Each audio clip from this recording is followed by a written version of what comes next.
Salut tout le monde. Je suis heureux cette semaine d'être de retour avec vous pour un nouvel épisode du pod. Donc, cette semaine, deuxième mini-épisode de notre série sur le Final Four. La semaine dernière, on s'était concentré sur la LNH. Cette semaine, la NBA et le basketball.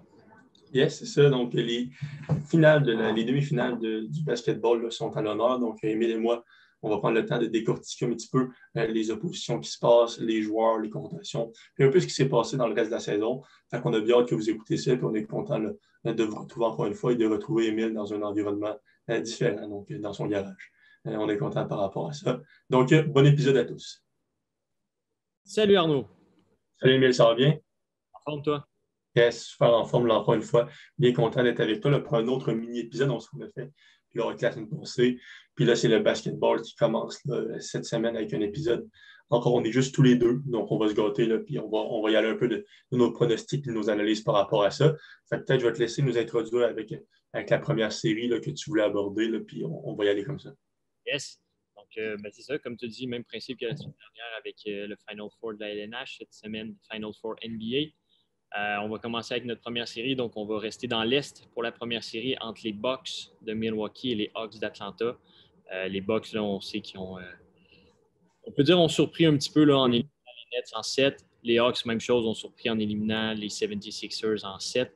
Donc, un duel, peut-être qu'on ne s'entendait pas en finale de l'Est. Donc, on va commencer là-dessus. Tes prédictions pour cette première série finale d'association? Honnêtement, c'est dur un peu. J'ai l'impression les Bucks, oui, c'est une super bonne équipe. Ils ont ajouté des bonnes pièces comme Drew Holiday. Ils ont Giannis qui est dans une super forme. Mais après ça, les Hawks sont vraiment, vraiment surprenants. C'est un peu l'équipe Cendrillon, comme tu l'as mentionné, là, qui a changé de coach en pleine saison alors que ça allait super mal, a réussi à renverser la vapeur. Puis là, se retrouve en demi-finale là, de la Ligue. C'est extrêmement cool. Puis moi, je vois là, les Hawks peut-être continuer avec un Trae Young qui joue du gros basketball. On a un gars comme John Collins. Puis j'ai l'impression que les Bucks vont encore, il en manque un petit peu, là, puis ils sont un petit peu précédés par leur réputation là, de choker. Là. Fait que c'est comme ça que je le vois. Je pense que les Hawks peuvent continuer à jouer du bon basketball, là, puis passer à travers les Bucks. Je ne sais pas ce que toi t'en penses. Là.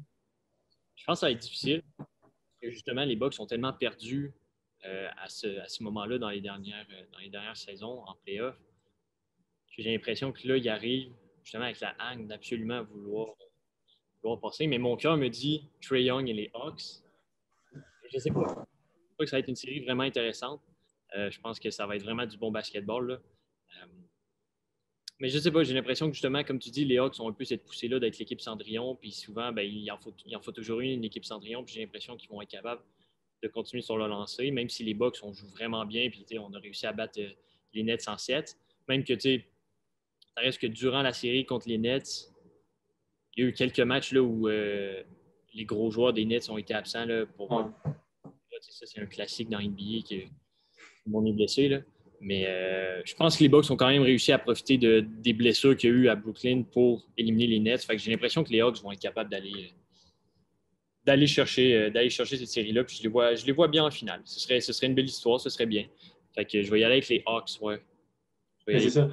J'ai l'impression comme que la pression dans cette série-là, elle est complètement sur Milwaukee. Les Hawks, ils n'ont comme rien à perdre. Puis mettons que les Hawks gagnent le premier match ou gagnent, je sais pas, 2 des 3 premiers matchs, ils vont avoir une pression qui va donner vraiment grosse sur les Bucks. Ça va être tough à gérer. On sait que leur coach, Budenholzer, c'est un petit peu peut-être sa dernière chance s'ils ne gagnent pas le championnat. C'est ça, j'ai vraiment hâte de voir, mais on peut en parler un petit peu là, de la défaite des Nets de Brooklyn. Je sais qu'on les voyait, là, entre autres, toi, tu les avais mis en finale là, dans nos prédictions de début d'année. C'est comment on voit ça, une équipe avec autant de talent, de profondeur s'effondrer. Est-ce qu'on attribue juste aux blessures ou il y a autre chose qui n'a pas fonctionné? Je voulais voir comment tu voyais ça. Est-ce que c'était vraiment une si grosse surprise pour toi? Ben, pour moi, c'est une surprise dans le sens que c'est une équipe qu'on appelle une super team. Ils ont Ouais. une super team pour tout gagner. Mais moi, j'ai de la misère avec ce principe-là, justement, de super team, de construire autour de plusieurs gros joueurs. Euh, oui, il y a l'histoire des blessures, que je pense que c'est une des raisons aussi qui a fait mal à Brooklyn. Même durant la saison régulière, justement, on a perdu des matchs parce que KD, parce que Kyrie, parce que James Harden était blessé. Donc, oui, à un certain moment, je pense qu'on peut attribuer une raison de leur défaite à ça, mais je pense qu'en général aussi, quand tu formes une super team, il faut que tu aies les joueurs pour ça. Puis j'ai l'impression que justement, Kyrie, puis James Harden, puis même KD, c'est des joueurs à gros égaux. Ouais. là, doivent se séparer les minutes, doivent se séparer les points. Puis, je ne sais pas, j'ai l'impression que ça peut créer peut-être des tensions à l'interne. Après, je ne sais pas, je veux dire, je ne suis pas dans leur vestiaire. J'ai l'impression que ça peut créer du négatif dans l'équipe. Puis j'ai l'impression que cette question-là d'ego peut être une cause aussi de leur échec puis de leur grande déception, parce que c'est une déception à 100%. Je veux dire, eux, c'était la gagne, tu gagnes tout, ou c'est un échec parce que, comme tu disais, on avait assemblé les pièces, les grosses pièces vraiment, là, puis on avait un nouveau coach, Steve Nash, on a des grosses ambitions, mais comme tu dis, c'est dur de mettre quelque chose en place quand tu as toujours des joueurs qui manquent à l'appel parce qu'ils sont blessés ou quoi que ce soit. Puis comme tu dis, moi, je pense que s'il y a des joueurs qui ont dû ronger un peu leurs ongles, leurs freins, je ne sais pas comment dire ça, là, mais qui devaient être assez déçus là, d'avoir moins de temps de jeu parce qu'il y avait 3 nouvelles vedettes qui étaient arrivées. Ces 3-là, est-ce qu'ils voulaient toujours être le go-to guy? T'sais? Après ça, je pense que les Bucks l'ont quand même mérité, comme on se l'est dit un peu, là, les Bucks ont travaillé de façon acharnée pour ça. Mais je vois quand même, comme on a dit, là, les Hawks. Puis moi, je vais aller une prédiction Hawks en 6, je pense, là, qui vont gagner ça à la maison pour conclure. Donc, toi, si tu avais allé une prédiction, ce serait quoi à ce niveau-là? Je pense que ça va être Hawks en 7. Dans le sens, j'ai l'impression que ça va être une série qui va ressembler à celle contre les 76ers. J'ai l'impression que les Hawks vont être capables d'aller gagner à l'extérieur le match numéro. Ça va quand même être vraiment difficile, mais je pense qu'ils ont ce qu'il faut pour être capable d'aller chercher la série en 7. Ouais, voilà. Mais avant de passer dans l'Ouest, là, Ouais. je veux parler des 76ers dans le sens qu'eux aussi, c'est une déception Ouais. contre les Hawks. Puis là, je sais qu'à Philadelphie, ça brasse un peu en ce moment avec. On sait les fans à Philadelphie, que ce soit au hockey, au foot, au baseball, au basket, c'est des fans qui ont à cœur leur équipe, peut-être un peu trop à cœur des fois. Et que quand ça casse, ça pète partout dans la ville. Et là, on rejette un peu la faute de la défaite en 6-7 sur Ben Simmons. Ouais. Si tu as fait ce constat-là durant les matchs là, de cette série-là, mais c'est ça, Ben Simmons est beaucoup pointé du doigt à Philadelphie. Là, ça parle peut-être de potentiellement l'échanger. Est-ce que tu crois que Ben Simmons va être de retour à Philadelphie? C'est plus ça ma question. Moi, j'ai l'impression que non. Là. On l'a vu dans l'entrevue d'après-match de Rivers, le coach des 76ers, s'était fait questionner sur le fait est-ce que Ben Simmons peut être meneur de jeu dans une équipe qui va gagner le championnat? Puis il a dit je ne peux pas répondre à cette question-là pour le moment, je n'ai pas la réponse. T'sais. Pour moi, un meneur de jeu qui n'est pas capable de prendre de lancer, comme Ben Simmons le fait, que ce soit du 3 points ou même de demi-distance, ben, je ne vois pas vraiment l'utilité que ça a. Après ça, c'est quelque chose qui se travaille, qui se développe. Ça se peut que dans 2-3 ans, il soit capable de prendre des lancers. Mais là, pour le moment, j'ai l'impression que son temps à Philadelphie est sur le bord de finir à cause de cette frustration-là accumulée, vue à une non-progression depuis son année recrue. On sait qu'il a gagné le titre de recrue de l'année qui a intervenu dans la NBA, mais depuis ce temps-là, on n'a pas vu une progression au niveau de sa prise de décision, son lancer, etc. Enfin, moi, ma réponse, c'est non. Là, je voulais voir avec toi. Qu'est-ce que tu en penses à ce niveau-là? Et Kyle Lowry, tu penses? Ah, peut-être ça se pourrait un petit retour là, dans sa ville. Mal au cœur en tant que fan des Raps. Où est-ce qu'il faut? Mais toi, pour Ben Simmons, t'en penses quoi? S'il est de retour à Philadelphie, je serais vraiment surpris. Je serais vraiment surpris. Je pense que les 76ers, ils doivent se rendre compte aussi qu'ils ne seront pas capables d'aller chercher un championnat, comme tu as dit, avec un peu comme Ben Simmons. Je pense qu'il faut plus que ça. Ouais, je serais vraiment surpris s'il est de retour à Philadelphie. Après, c'est dommage. Je pense que sa valeur marchande a vraiment, vraiment diminué, surtout avec les playoffs qu'il a fait. Donc, j'ai l'impression que les 76ers vont quand même être capables d'aller chercher des choses intéressantes, mais sans plus. Là. Donc, dommage pour eux. Et voilà. Là, il reste une série à aborder. C'est la série qui a déjà pris son envol. Là, on sait, c'est dans l'Ouest, là, entre les Suns de Phoenix et les Clippers. Ça aussi, c'est peut-être pas les Suns, l'équipe à qui on s'attendait qui arrive là, mais ils ont connu une excellente saison, quand même, ils l'ont mérité, mais tout le monde se disait qu'ils n'ont pas l'expérience en série éliminatoire. Est-ce qu'ils vont couler sa pression? Enfin, je voulais t'entendre, là, toi, quelle équipe tu favorises et pourquoi? Ben, comme tu dis, les Suns, une équipe vraiment surprise, comme les Hawks un peu. Les Suns ont éliminé Lakers au premier tour. Ouais, les Nuggets en 4. Hein? Les Nuggets en 4 après. En 4, je veux dire, les Nuggets, c'était fort aussi. C'est pas à prendre à la légère. Puis ils ont quand même réussi à les éliminer en 4. Donc, vraiment surpris des Suns. Mais en même temps, avec la saison qu'ils ont faite, on dirait que je suis moins surpris. Mais comme tu parles, manquer d'expérience, je pense qu'il y avait beaucoup de doutes, surtout au premier tour contre les Lakers. Les Suns, on sait qu'ils ont remporté le premier match là, contre les Clippers. Donc, le premier 1-0. 0 là, au moment où on tourne l'épisode. Mais je pense que les Suns vont aller remporter. Puis on va avoir une finale vraiment surprise entre les Suns et les Hawks.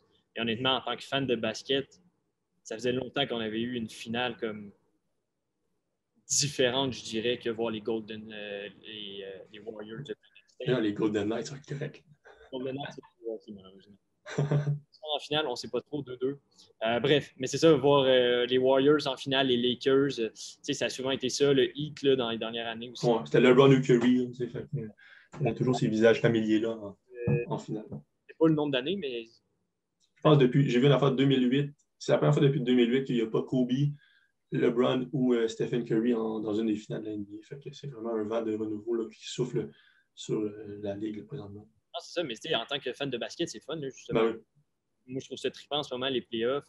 Il n'y a pas Steph Curry, il n'y a pas LeBron James. Autant que c'est des joueurs exceptionnels que j'aime voir. Je trouve que ça fait, comme tu dis, un vent de renouveau.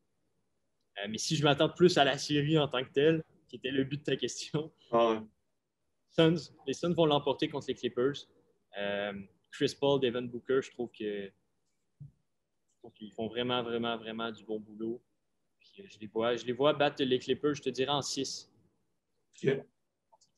Moi, je pense aussi là, que on sait que pour l'instant, il y a des grosses absences à côté. Le Kawhi Leonard n'est pas là du côté des Clippers, puis Chris Paul est sur le protocole de la COVID avec les Suns. Mais moi, je pense que Chris Paul va revenir dans la série à un moment ou à un autre, alors que Kawhi, j'ai l'impression qu'il y a des blessures, il y a des spéculations comme quoi ce serait une grave blessure au genou. Moi, je pense que, comme tu dis, Devin Booker, c'est assez impressionnant. Chris Paul va revenir. C'est des gars qui sont. Chris Paul n'a jamais gagné un championnat de sa vie. Il va être affamé. Les gars veulent le gagner pour lui, etc. Donc, je ne serais pas en désaccord avec toi. Là, je pense qu'on a le même avis sur les deux. Les deux séries. Moi aussi, je vois les Suns traverser les Clippers de Paul George est un peu laissé à lui-même. On sait qu'il y a des joueurs qui doivent comme stepper up. Terrence Mann l'a fait là, dans les matchs contre le Jazz avec une performance de 40 points. Il n'y a pas de capable de reproduire ça dans le début de la série contre les Suns. Fait que non, je vois Phoenix aussi là, passer pour une belle finale Phoenix-Atlanta. Comme tu dis, c'est super là, pour les amateurs de voir des nouveaux visages, des nouveaux jeunes joueurs là, qui poussent, là, des Devin Booker. C'est vraiment impressionnant de le voir jouer à chaque match. Fait que moi aussi, je vois les Suns passer à travers les Clippers puis se retrouver en finale contre les Hawks d'Atlanta. Ouais, puis tu parles de la blessure de Kawhi. Je pense que ça avantage grandement les Suns. Je pense quand même que les Clippers ont montré durant la saison qu'ils sont capables de jouer sans Paul George aussi. Mais ça fait mal quand même de ne pas avoir un Kawhi sur ton 5 partant pour Los Angeles. Ça fait mal. Donc, allons-y avec les Suns. Si on reste dans l'Ouest, justement, je veux te parler des deux clubs que je t'ai parlé tantôt, les Lakers et les Warriors. Déception de ne pas les voir On sait qu'ils sont affrontés là, dans le play-in tournament. Ouais. Déjà, qu'est-ce que tu penses de ce nouveau format de play-off-là, justement, qui font en sorte que une des deux équipes, donc c'est les Warriors qui ont perdu contre les Lakers, donc les Lakers sont allés en play-off, les Warriors ont eu une autre possibilité là, quand même, mais ont perdu les matchs dans ça qui ont été éliminés. Mais tu penses quoi de cette formule-là, justement, qui élimine les Warriors, qui pourtant ont fini 8e et auraient dû là, être dans le tournoi éliminatoire? Ouais, je sais pas, je comprends le fait, je sais que toi, tu vas souvent en parler, mais le fait que ce soit intéressant pour le spectateur, un seul match qui peut décider, c'est vraiment intéressant, puis il peut y avoir une surprise qui est causée, mais je suis vraiment, je vois pas pourquoi on a décidé de changer ce système-là. Tu le mérites avec la saison régulière, puis quand même, cette année, ça dure 72 matchs. Tu as ta position, pour moi, ta position doit t'assurer une place en série de minimalement jouer 4 matchs. Mais après ça, je comprends que ça peut être intéressant pour les spectateurs, etc. Donc, j'ai hâte de voir si ça va revenir dans les années suivantes. C'est des ligues, c'est des ligues entertainment. Ouais. Je ne pas le mot en français, là, je me rappelle pas. De divertissement. Divertissement, c'est ça, merci mon chum. Les ligues de divertissement, là, je parle NBA, NHL, NFL, c'est toutes des ligues. Je ne veux pas, c'est aussi un gros marketing. Je pense que la NBA chercher, surtout avec la COVID, d'aller chercher un petit peu plus de sous en faisant des matchs justement à élimination directe. Justement, provoquer le public, créer un certain engouement derrière ces matchs-là qui sont comme des matchs numéro 7 dans le fond. Puis en tant que spectateur, en tant que partisan, les matchs qui sont le plus le fun, où tu vis le plus d'émotions, sont souvent des matchs numéro 7. C'est sûr qu'il y a d'autres matchs aussi où tu vis des grandes émotions, mais je parle, un match numéro 7 dans son c'est émotif, c'est le fun à regarder. Donc, je pense que côté partisan, c'est le fun. T'sais, moi, j'ai aimé ça, regarder ces matchs-là. Ouais. Côté joueur, côté entraîneur, côté plus à l'interne de la Ligue, comme tu dis, je trouve que c'est vraiment dommage pour des équipes comme les Warriors qui ont réussi à aller chercher la 8e place, Ouais. de voir céder leur place à une autre équipe à cause d'une seule défaite là, d'un match à élimination directe. Donc, je pense que c'est un format que c'est pour, que c'est contre. J'ai hâte de voir si ça va revenir dans les prochaines saisons. En tant que partisan, je suis pas contre, mais si je regarde la logique derrière tout ça, je reste quand même un petit peu contre, je pense. Là. Fait que, ouais. Donc, voilà.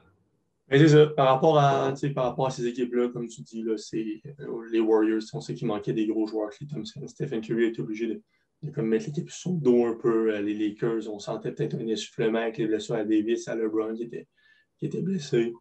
Fait que non, j'ai l'impression qu'ils vont revenir plus fort l'année prochaine, tout simplement. Là, c'est une année peut-être un pas en arrière pour 2 pas en avant. Fait que c'est ça à ce niveau-là. Là, puis, peut-être en avant de faire des prédictions là, sur qu'est-ce que tu pensais de l'élimination des Lakers, là, qu'on voyait tous en finale. Je veux dire, on a fait un épisode de début d'année qu'on les a tous mis en finale. Fait que c'est ça. On les a tous mis en finale. Je ne sais pas, tu sais, là, LeBron il est sorti dans les médias cette semaine disant qu'il avait averti tout le monde Ouais. par rapport aux blessures. Puis, tu sais, on en parle beaucoup depuis le début là, de l'émission, justement. Tel est blessé, eux ont eu des blessures. Tu sais, c'est vrai, je trouve que cette saison dans la NBA, il y a tellement eu de blessures, mais en même temps, je veux dire, je ne sais pas quoi penser de cette sortie-là de LeBron James. J'ai l'impression qu'il veut rejeter leur échec sur les blessures, puis qu'il essaie d'expliquer au monde pourquoi les Lakers n'ont pas réussi à passer. Fait en tout cas, je crois que ça reste une déception, les Lakers. Mais moi, je suis quand même content de ne pas les voir qui se promènent au Stade Chauveau. Bon, ben là, avant que les mouches commencent à tomber, on va finir l'épisode, mais on finit avec la meilleure portion de l'émission. Évidemment, c'est nos prédictions. Donc, les deux, on a dit que les Suns et les Hawks passaient en finale. Qui vois-tu l'équipe triompher et qui serait ton joueur par excellence de la finale, des finales? Honnêtement, comme j'ai dit tantôt, mon cœur est avec les Hawks pour la suite Ouais. des playoffs. Comme tu sais, je voulais faire une carrière NBA avec eux. Malheureusement, ça n'a pas fait. Ça a été le 32. Tu es retourné sur NHL. Ouais, ça a retourné sur NHL aussi. Donc là, arrêtons de divaguer. Quelle est l'équipe gagnante et le joueur par excellence des finales? Hawks et Trae Young, mais je vais dire les Suns en 5, puis je vais dire Devin Booker MVP. OK, donc ton choix, c'est Devin Booker MVP avec les Suns. Avec les Suns. OK, ben, moi, mon choix, c'est que les Hawks vont l'emporter et que ça va être Trae Young MVP. Donc là, j'ai été d'accord avec toi tout l'épisode. Il fallait évidemment qu'on ait une petite divergence à la fin. C'est bon pour le spectacle. Le monde aime ça. Fait qu'on se dit, on croise les doigts pour une finale Hawks-Suns. Moi, je mets mes œufs dans le panier des Hawks. Émile, tu mets tes œufs dans le panier des Suns. Et Devin Booker d'un côté contre Trae Young. Donc, deux jeunes. On adore ça. Fait que c'est parfait pour ça. On a fait juste pour l'avis de notre communauté qui, eux, croient que la finale sera les Suns contre les Bucks. Donc voilà, c'est tout. C'est l'intervention que je voulais faire. Non, mais c'est parfait. On aime ça quand le public le réagit. On le rappelle là, sur nos différentes pages, que ce soit Instagram, que ce soit Facebook ou TikTok, etc. Donc, on apprécie là, votre écoute pour cet épisode-là. J'ai trouvé ça super agréable de le faire ça en ta compagnie. On sait qu'il y a beaucoup de gens là, au coin de l'année qui nous demandaient allez-vous faire du basket, allez-vous faire du basket. On attendait au crunch time pour en faire. Puis là, voici l'épisode basket. On espère que vous l'avez apprécié. Buzzer beater. Yes, exact. C'est bon. Salut tout le monde. Ciao. Allez, salut.